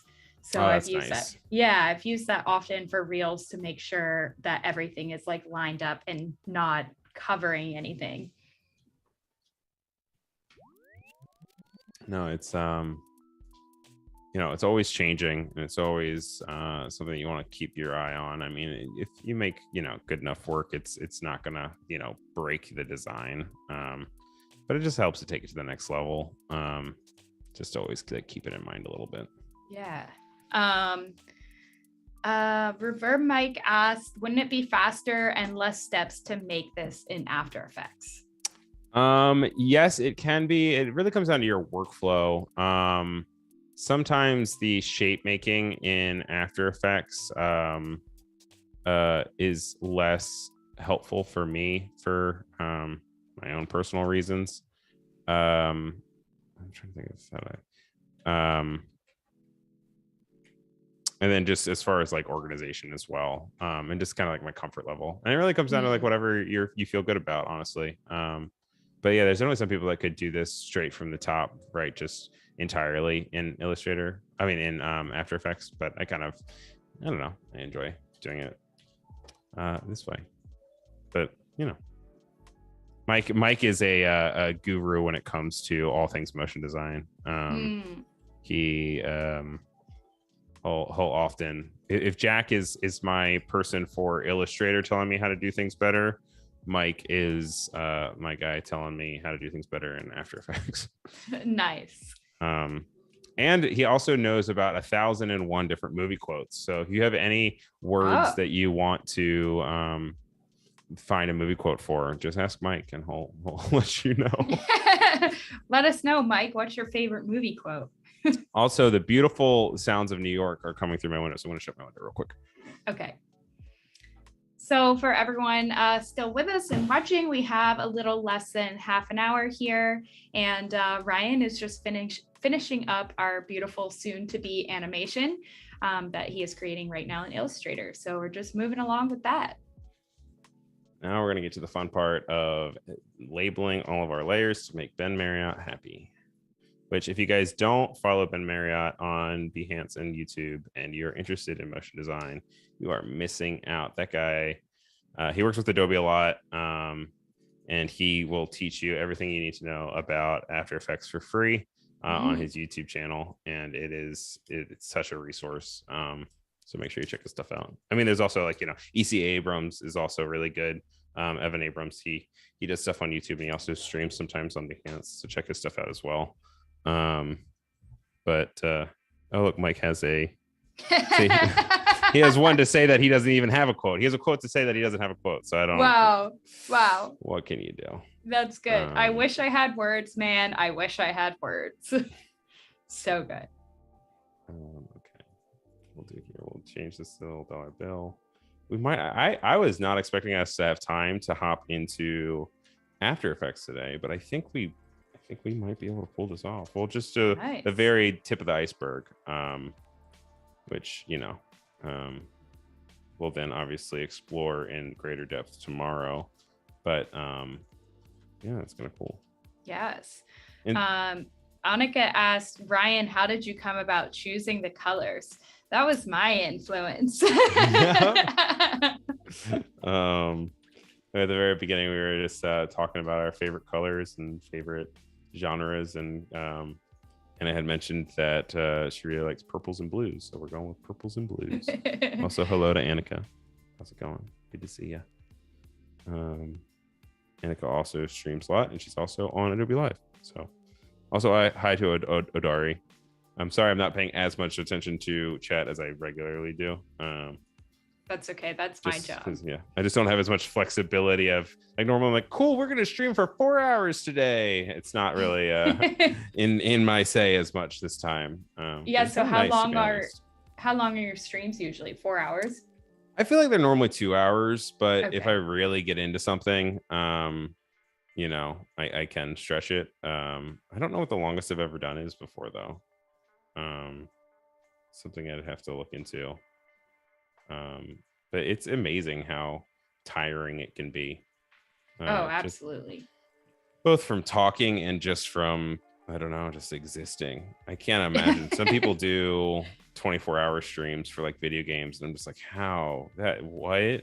Yeah, that's like all the awful Twitch stuff, right? Yeah, exactly. Yeah, I couldn't do that. I don't think I could. I used to think, I was like, it's during quarantine. I was like, maybe I'll do it as like a promotional thing. I'm like, no, never mind. Nope. No. I know, it's so hard. But that said, if someone were to be able to design for 24 hours, that is quite the feat, and I love you for it. Yeah. I guess we'll say this. Wow. Voodoo Val said longest I've ever streamed straight was a 13-hour broadcast. And that was video games, right? That wasn't for creation, right? I know you probably maybe would have done some creation in that, but there's no way that you just created for 13 hours. Please tell me you didn't. Yeah. I feel like even when I'm deep in a project, I still come up for air at least for a few hours throughout the day. She said, I partnered on Twitch and did a Path of Exile stream. Ooh, okay. Cool. You gotta get back into your video game and stuff. Or maybe you haven't. I just haven't checked my notifications as much. But would love to work and lurk. That's my go-to for streaming. It's just having people be my background music as I just zone out and work on repetitive work, Yeah, it's a good way to do it. What is this spider that everyone is speaking of? Wait, what? Was the longest when there was a spider during this stream? There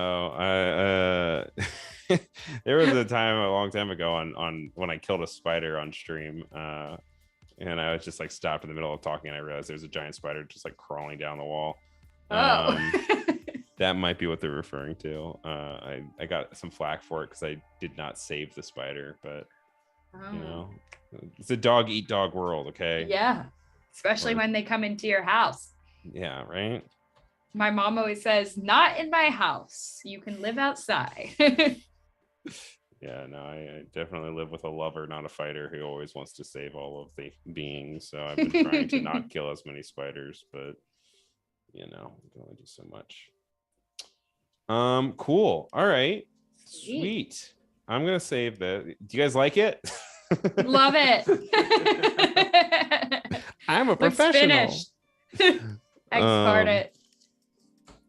But I am going to go through, and I have it saved in the cloud, but I also want to save it onto my computer because I want to make sure that we can then bring it into After Effects and begin to animate stuff. And we also need to be very conscientious of making sure that it is accessible to people who are not that comfortable in After Effects and people that want to use the template without having to navigate my crazy stream, my crazy files. So when we're hopping into it, we're also gonna have to check that out. But let's see here. Go on here. We'll see if it does work. I'm sparing you guys from looking into my folders, so that's why nothing's happening on screen right now. Yeah, I don't blame you.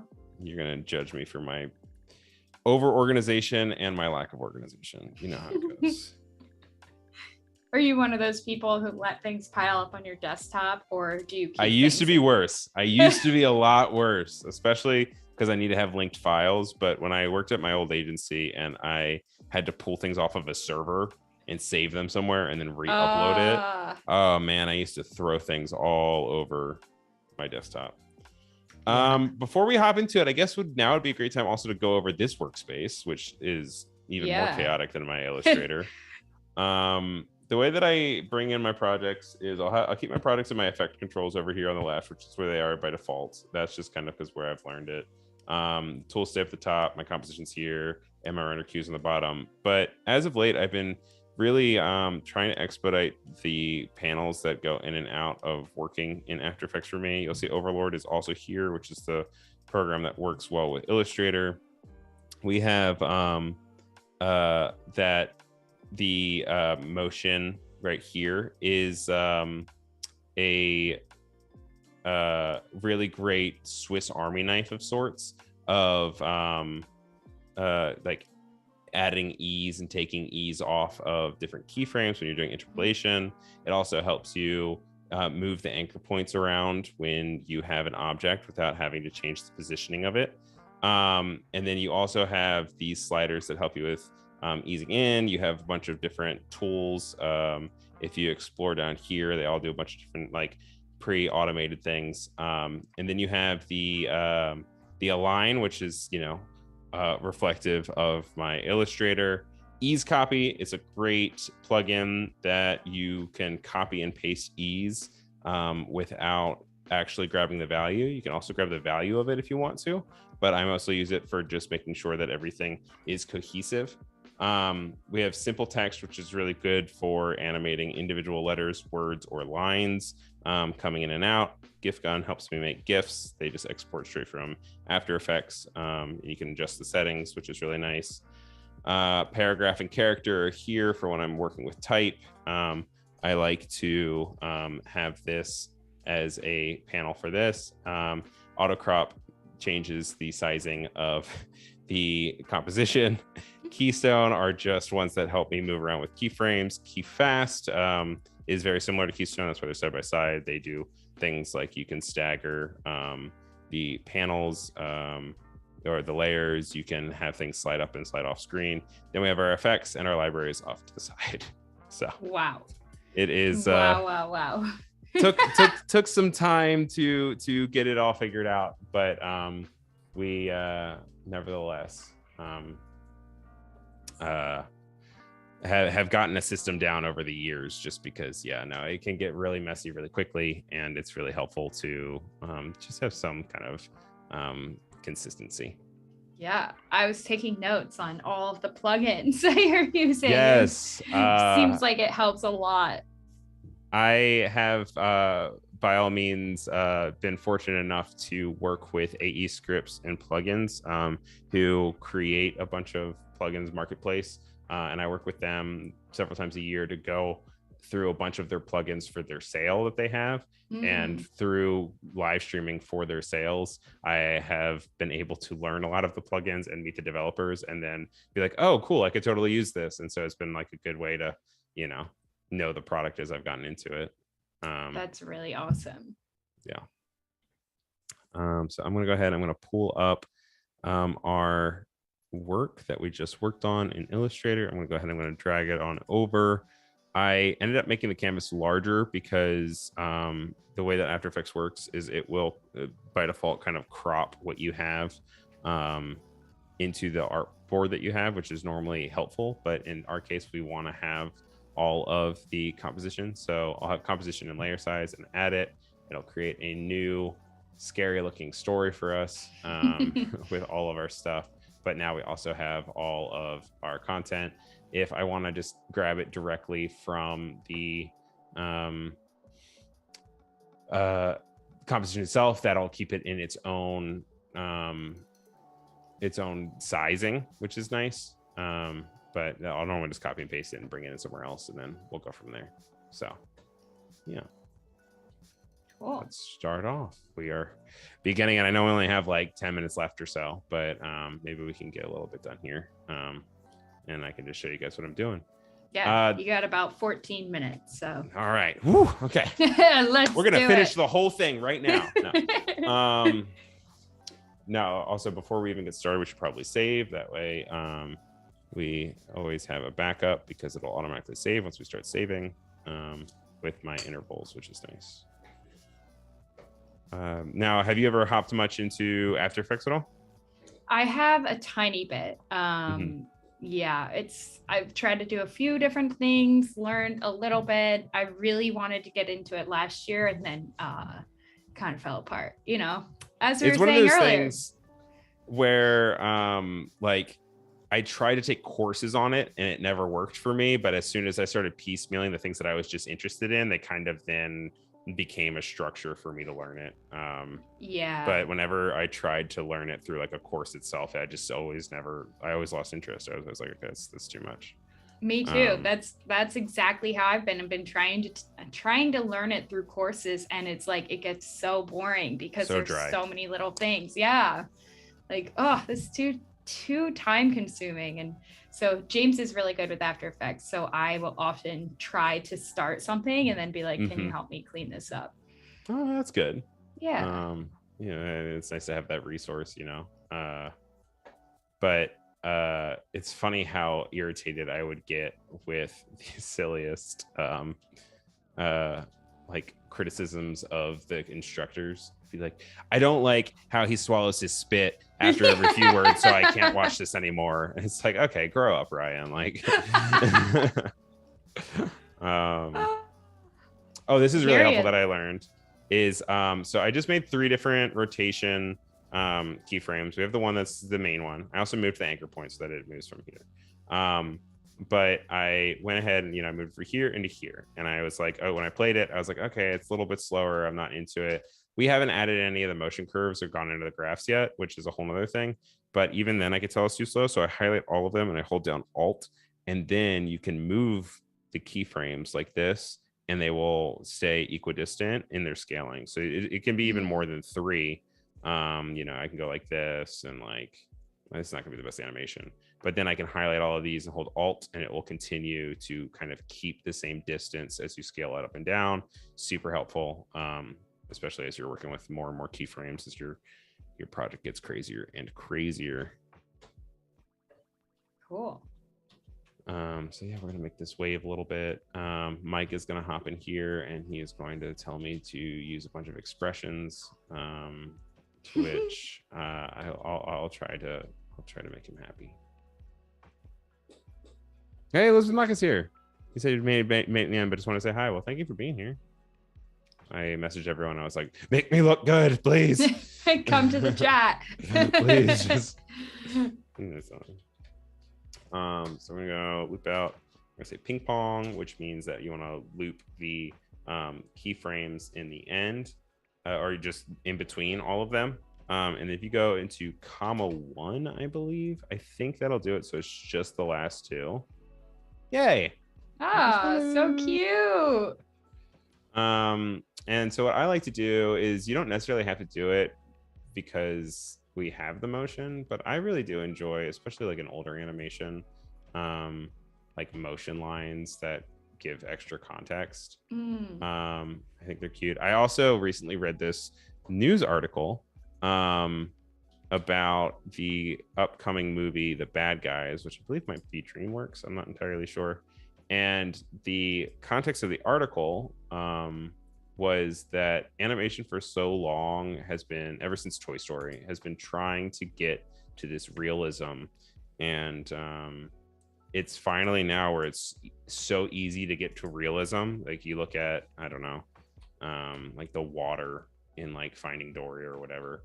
And it's just so accessibly easy that now with things like Spider-Verse and Turning Red and this new movie, The Bad Guys, they're finally like, okay, cool, let's get creative and start bringing back some of those 2D elements to make it feel not real, because it doesn't have to be real. It's an animation, you know, it's a cartoon, and you know me, I like cartoons. So yeah, absolutely. And I think that that's like kind of what makes it really interesting and fun to watch, is when it is that 2D animation, because that's why we have actors and real life movies, to have things be real life. And of course it's impressive when you have things that are animated that look like real life, but the more we get towards it looking perfect, the less you appreciate that it's art and animation and created from scratch, you know? Yeah. Oh, thank you, Rob, also for calling out Tom DeLongchamp. Yes, he's the one that I was talking about. And he uses Adobe Animate to a level that I've never seen before for his live stream. So you guys should probably check it out. But yeah, no, if you want it to be real, just have it be, just film it at that point. Yeah. Content shape, path, content shape, stroke, stroke one. If you go down to here, there is a line join and a line cap, and I kid you not, it's literally called butt cap. I don't want the butt cap, I want it to be the round cap. And all that does is that'll switch it from looking like this to looking like this. And I normally will make that update whenever I'm kind of like creating these, just so that it feels a little bit more soft, because I like to have bubbly, floaty things. It's so cute. Oh, thank you. And I'm also going to duplicate it by doing Control D, and I'm just going to stagger it just behind a little bit. We might end up making it tinier and not use the same, but it's nice to have it as a reference point. So I'll go here, and rather than it be 134, we'll say 110. And rather than that position, I'm going to move it down a little bit. We'll see how this looks. I don't know if it looks too much like Spotify or not, but let's see. Another good tip for if you like have something and you want to move it, but they have position keyframes. The position keyframes will make it so that it moves the position, but you can go and you can highlight and you can create a null and then create a pick whip to those nulls. And so there's actually a shortcut for it in Motion where I can click it right here. And now it is all tied to this. And if I just move the null and the rotation and the position of it, then we don't have to worry about it affecting the actual keyframes. So interesting. Like, wow, what is he doing? I'm sorry. I know. I feel like I get that way in After Effects. I tend to then like kind of just throw things at the wall. But hopefully it's cool to see the whole process. It also makes me feel better because then I sometimes feel like I work so slow in Illustrator that then by the time that we get to After Effects, I can be like, cool, like thank you for dealing with me. I can now actually show you that I'm worth your time. All my chatter box, it pays off hopefully. So we'll yes. I'm gonna stagger these so that it's like yeah, maybe we'll bring it back. We can even do something where these loop after a few seconds. But also I don't know how long we want to keep it up, because if this is going to be a story, people only have a limited attention span. You know how it goes. Yeah. I'm going to go ahead and also change the speech bubble. Rather than right now, it is just a link to the Illustrator file, but you can right click any vector file and you can go to create shapes from vector layer, and it will then recreate that layer in After Effects. It looks like I have something else in my contents and in my group, so we're going to check that out real quick. Maybe it's just the grouping of it. Yeah, we're going to delete that group. And I'm going to do that. That way we can have it kind of like plop up. So I'll go in and I'll create a keyframe for the path, just so that we have a place for it to end. And then I'll normally go in and I will adjust these guys.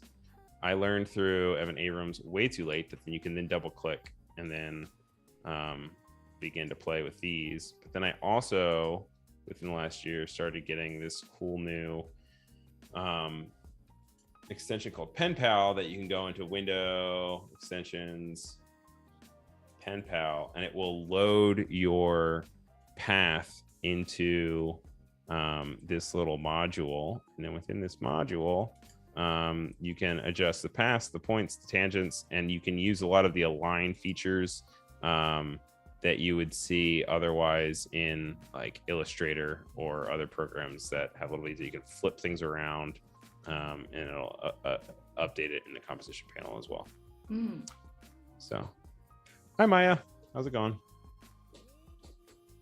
All right, so we're also going to go to position, scale. Are you working on anything for the rest of the day, or is this am I the nightcap to your work day? Yeah, you're kind of the nightcap. All right. Yeah. Cool. Hopefully we can go out in style then. I know. My dad's visiting, so we're gonna get some dinner afterwards and just have a chill evening, and then back to the work life tomorrow. Today was kind of a more relaxed day, but we had to go run errands. It's always whenever my dad visits, it means that we're working on a lot of yard and house things. Oh, right. Okay. Now, is that by your choice, or is that does he come and he like criticizes your yard? And no, you're like, I'll fix it. I promise that. I'm sorry. No, definitely not him criticizing. It's usually him being like, oh, let me help you, because he so enjoys it. So yeah, okay, by I would say our choice. Okay. Both of us. It's a benefit. Yes. If he wants to come by here, tell him that he's welcome to Brooklyn anytime he wants to come. No, be like, I have some friends who need your help. He's really good with like all house things, all outdoor things. It's been like so helpful to have him. I'm sure he would love to hear that. Yeah, we bought our house a year ago, actually, coming up, and so we've just been putting a lot of time into it. Congratulations. That's so exciting. I mean, well, obviously, like I said, your office looks fantastic. So obviously you've moved in. One of my sisters just bought a house like last month, and she's been updating it and getting it ready. But my other sister went over and organized her kitchen, and same sort of thing. I was like, you can come up to New York anytime you want. The door is open. Yeah, be like, come help me. By the way, I know we only have like a minute left. We'll talk about this more tomorrow, but this is the simple text that I was talking about, and it represents text animation with this little box. And I can update this position, the scale, the X rotation, Y rotation, Z rotation, and opacity of it. And then it will take whatever I do and put it in this animator ID 1. You go back over here to this text layer in the effects panel. It has the animator 1 in it.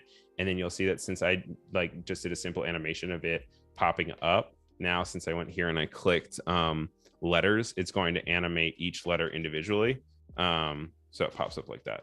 And like I said, we'll touch that a lot more tomorrow, but just something to check out. Wow, that's so awesome. Thank you so much, Ryan. This was really informative. And thank you everyone for joining us in the chat today.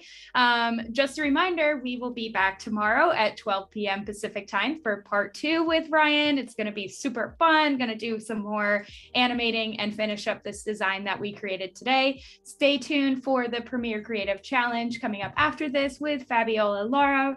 And Adobe Live will be back tomorrow with Adobe evangelist Katrina, where you will learn how to create Instagram reel covers in Adobe Express. Thank you so much, everyone, for joining us today. We had a great time chatting with you all. And thank you, Ryan. It was a pleasure. See you tomorrow. I had so much fun. Thank you so much. Of course. Take care, everyone. Have a great evening. Bye.